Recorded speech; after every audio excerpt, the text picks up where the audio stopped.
केंद्र सरकार वक्फ एक्ट में बदलाव कर सकती है। माना जा रहा है कि मॉनसून सत्र के इसी दिनों में केंद्र सरकार इस बिल को संसद में भी पेश कर सकती है। हमारे साथ इस वक्त कांग्रेस के विधायक आरिफ मसूद मौजूद है इस पर बात करने के लिए। आरिफ जी, कैसे देख रहे हैं केंद्र के इस कदम को? देखिए, वक्फ एक्ट को बदलने के लिए लगातार केंद्र सरकार पीछे लगी है और अभी से नहीं लगी। पिछले कार्यकाल में भी इन्होंने ये प्रयास किए थे और ये इसलिए करना चाहते हैं कि जो वक्फ की संपत्तियां हैं वो आज की डेट में हर जगह बड़ी प्राइम लोकेशन पे, सरकार की नीयत उस पर ख़राब है। जबकि वो वास्तविक में जो वक्फ की संपत्ति है, लोगों को समझना चाहिए कि वक्फ की संपत्ति सरकार की नहीं है, वो निजी भूमि थी और जिस व्यक्ति की थी उसने एक अच्छे कॉज के लिए उसको गिफ्ट की थी। वो यूज़ करने के लिए गवर्नमेंट को या बिजनेस करने के लिए नहीं थी, वो यूज़ करने के लिए थी और बिजनेस उस पर वो हो सकता है जो वक्फ एक्ट के तहत हो।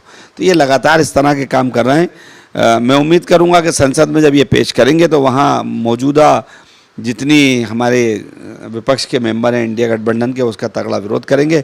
अब बड़ा सवाल होगा, मैं आपके माध्यम से सवाल करता हूँ नीतीश जी से, ये सवाल आएगा चंद्रबाबू नायडू जी से, जिन्होंने अपने राज्यों में वहाँ हर एक मतदाता को ये विश्वास दिलाया था, विशेषकर अल्पसंख्यक को, कि हम आपके हितों का संरक्षण करेंगे।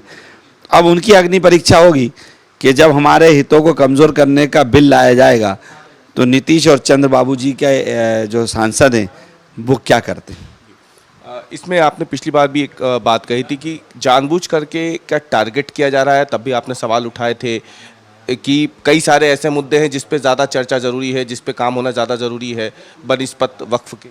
मैं लगातार ये बात कह रहा हूँ कि देश में नौजवानों को रोज़गार और बिजनेस को बढ़ाने के लिए गवर्नमेंट को सोचना चाहिए। गवर्नमेंट को चाहिए कि पॉजिटिव ये सोचकर, क्योंकि अब आपकी सरकार बन गई, अगर आपकी सरकार बन गई तो आपको देश के भलाई के लिए सोचना चाहिए। अब राजनीतिक मुद्दों में और बांटने से बचने और नफरत फैलाने जैसी चीज़ें और एक वर्ग को कमज़ोर करने वाली धारणा से ऊपर आना चाहिए।